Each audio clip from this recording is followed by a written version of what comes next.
Assalamualaikum warahmatullahi wabarakatuh. Berjumpa lagi bersama Sigit Pramono. Pada kali ini kita akan bersama-sama membahas penguatan inverting dari sebuah op-amp. Untuk yang pertama, kita masuk ke materi inverting amplifier atau penguat membalik. Kenapa dikatakan inverting amplifier? Karena penguat ini memiliki ciri khas yaitu output yang ada di sini fasanya terbalik 180 derajat atau di inverse. Misalkan di sini ada input positif, fasa positif, maka pada output yang ada di sini memiliki fasa negatif. Demikian juga ketika saat input memiliki fasa negatif, maka output memiliki fasa positif. Tegangan input melalui RI akan terhubung langsung dengan input non-inverting.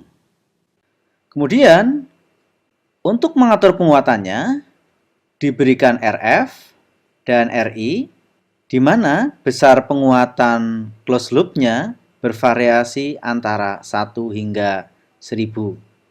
Ciri khas penguat inverting untuk aplikasi audio seperti ini. Tetapi penguatan ini jika digunakan untuk suatu gerbang input rangkaian mixer tanpa penambahan penguatan di depannya ini, maka ketika kita gunakan mic sebagai sumber inputnya, ketika mic dimatikan, pada outputnya akan timbul suara ses atau cit gitu. Kelebihan dari penguat inverting ini, untuk suara yang dihasilkan lebih open atau keras, tetapi sedikit kasar dan noise. Pengaturan gain pada penguatan seperti ini dengan hanya menaikkan nilai R4 dari nilai sebelumnya. Kalau R4 ini semakin besar nilainya, maka outputnya semakin keras. Jika semakin kecil, maka outputnya pelan. Dan jika 0, maka tidak ada penguatan. Ya, seperti rangkaian seri C4 dan C5 gini. Jadi seolah-olah IC ini tidak bekerja. Ciri khas lagi, jika kita menggunakan soket, entah itu RCA atau soket Akai, maka untuk titik ini lebih baik menggunakan kabel terpisah. Jadi bukan menggunakan kabel skerem. Karena kalau menggunakan kabel skerem, noise-nya naik. Ini bisa kita dengar kalau kita praktek rangkaian ini dengan menggunakan headphone, lebih teliti daripada kalau kita hanya menggunakan speaker tanpa ada tweeternya. Nah, ini nanti noise-nya tidak terdengar.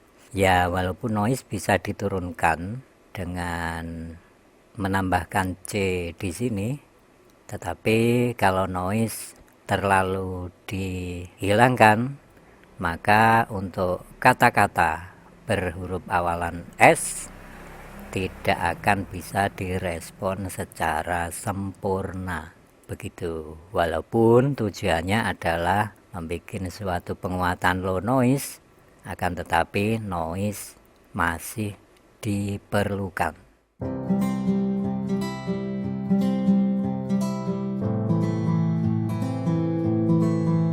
Agar bekerja, op-amp ini perlu dicatu, yaitu positif V sama negatif V atau dengan istilah lain catu simetris. Kalau untuk pendapat Pak Profesor yang tadi bahwa rangkaian ini hanya bekerja di tegangan simetris, nah itu kurang tepat. Karena pada sistem audio kita biasa menjumpai konfigurasi IC ini digunakan sebagai inverting dengan menambahkan tegangan bias di kaki positif atau non-inverting ini. Rangkaian ini sudah bisa bekerja. Begitu. Nah, secara hitung-hitungan teori bekerjanya bagaimana kita nggak tahu. Tapi yang jelas untuk di audio dengan konfigurasi seperti ini, artinya pakai tegangan tunggal ya, bukan simetris, rangkaian ini sudah bisa bekerja. Kawan-kawan biasa menjumpai konfigurasi seperti ini pada rangkaian Galaxy pakai IC 4558. Nah, konfigurasinya kan seperti ini. Untuk di bagian kaki nomor 3 dan nomor 5, nah itu kan begini, ada R di positif, juga R ke negatif atau ground, juga dengan menambahkan elko sebagai filter pada kaki non inverting ini untuk menstabilkan kinerja dan linearitas audio yang dihasilkan pada outputnya. Nah begini, ini sudah bisa bekerja normal. Sebagai contoh kita lampirkan skema-skema yang lain. Yang begini ini kan sudah bisa bekerja sebagai preamp. Nah begini tahu konfigurasinya, kan cuman pakai tegangan positif dan negatif saja, artinya cuman tegangan tunggal bukan simetris. Rangkaian ini bekerja normal. Dan ini juga bekerja normal. Perhatikan di bagian ini.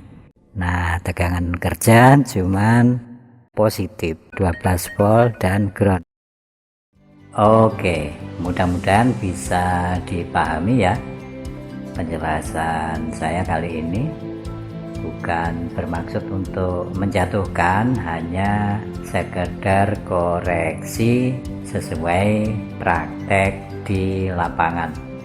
Terima kasih telah menonton. Sampai ketemu lagi di video kita berikutnya. Selamat berkarya.